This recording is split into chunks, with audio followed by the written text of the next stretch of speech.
আমরা প্রদেশ কংগ্রেস ছিল তখন, মানে সোমেন মিত্র সাহেব তিনি প্রদেশ কংগ্রেসের সভাপতি ছিলেন।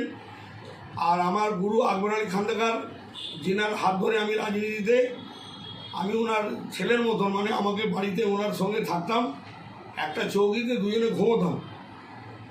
আমি খাওয়া দাওয়া করতেন, উনি যখন খাওয়া দাওয়া করতেন আমি ভাত নিয়ে বসতাম, রাত্রিবেলা আসতেন, তখন 12টা 1টা আসতেন, আমি বসে থাকতাম।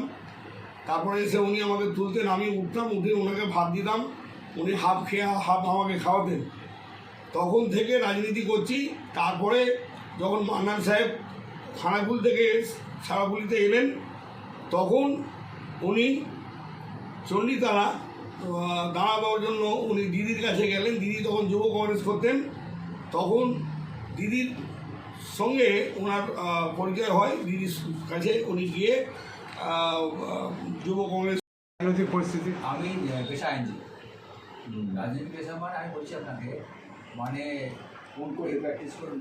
আমি মিলি হাইকোর্ট আর আমি, আচ্ছা আমি যেটা বলতে চাইছি মেনলি, যেটা দিয়ে আমাদের বললেন, আমাদের খানাকুলের প্রার্থী মুজিবুরবাবু বললেন, তাতে আমি কালকে স্কুটিতে গেছিলাম।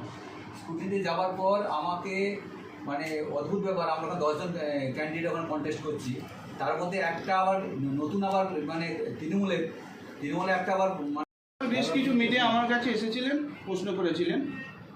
আমি বলেছি যে চণ্ডীতলাবাসীর, আমার তো যতটা ক্ষমতা তার বেশি আমি বলতে পারবো না। চণ্ডীতলাবাসীর জন্য আমি যদি জিতে আসতে পারি, চণ্ডীতলা বিধানসভার ভোটাররা যদি আমাকে ভোট দেন, আমি সর্বপ্রথম আজকে যে এসআইআরকে কেন্দ্র করে যেভাবে বিশেষ করে পিছিয়ে পড়া মানুষ, মানে অসহায়, যারা ঠিক মতো মানুষের সামনে দাঁড়িয়ে কথা বলতে পারে না, যারা একটা সেন্টেন্স বা বাক্য ঠিক করে সাজিয়ে বলতে পারে না, যারা খেতে পারতে পারে না, তারা কোথায় মাথা বুঝবে, তারা কি খাবে পড়বে, সেই রকম লোকগুলো বেশি। তাদেরকে এসআইআরের নাম করে আপনার তাদের ভোটারহীন করে দেওয়া হচ্ছে। তা আমি বলেছি ওই সমস্ত মানুষদের জন্য, আমাকে যদি ক্ষমতায় আনা হয়, আমি ওই সমস্ত মানুষের জন্য বাংলা তথা ভারতবর্ষ তথা যে কোনো জায়গায় আমার যতটুকু সমর্থ, যতটুকু অর্থ দিয়ে আমি ওই সব মানুষদের, ওই ভোটারহীনদের, মানে সত্যিকারের ভোটার যারা, কেন আমরা যে চোখের সামনে যে ভোটারদেরকে দেখছি, মানে যাদের ভোট বাদ দিয়েছে, এরা সত্যিকারের ভোটার, এরা কিন্তু বাতিল ভোটার নয়। তার মধ্যে আমরা সার্বিকভাবে সব জায়গায় ক্যান্ডিডেট আমরা দিতে পারিনি। এখন পর্যন্ত আমাদের দলীয় ইতিহাসে খবর, আমরা 136টা মতো ক্যান্ডিডেট পশ্চিমবঙ্গে দিয়েছি। তার মধ্যে আমাদের হুগলি জেলায় আছে 10খানা সিট আছে।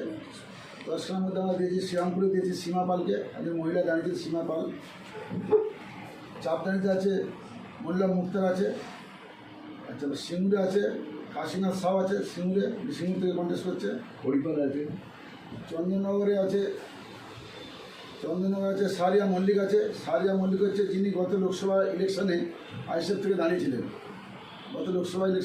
দাঁড়িয়েছিলেন শ্রীরামপুর কেন্দ্রে। এবারে উনি আমাদের আম জনতা উন্নয়ন পার্টির প্রার্থী হয়েছেন চন্দ্রনগর কেন্দ্র থেকে। পান্ডুয়াতেও আমাদের হয়েছে শেখ নাসিরুদ্দিন।